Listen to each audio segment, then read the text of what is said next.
বাংলা ভাষাকে এভাবে অপমান আগে কেউ কোনো করতে পারেনি। যখন পুলিশ পরিযায়ী শ্রমিকদের উপর নির্যাতন করছে তখন দাঁড়িয়ে দিল্লি পুলিশকে দেখলাম বঙ্গভবনে চিঠি লিখেছে। আমার তো মনে হয় রাজ্য সরকারের যদি ন্যূনতম সম্মানবোধ থাকতো তাহলে ইমিডিয়েটলি হোম মিনিস্ট্রিতে চিঠি লিখতো এবং দিল্লি পুলিশের কাছে চিঠি লিখতো এবং কোর্টে যেত। বঙ্গভবনে চিঠি লিখে বলছে বাংলাদেশি ভাষাকে হিন্দি বা ইংরেজিতে ট্রান্সলেট করে দিন।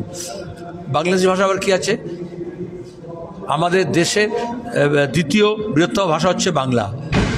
পৃথিবীর প্রথম 4-5টি ভাষার মধ্যে হচ্ছে বাংলা। আসলে দিল্লি পুলিশ অফিসার সেটা জানে না।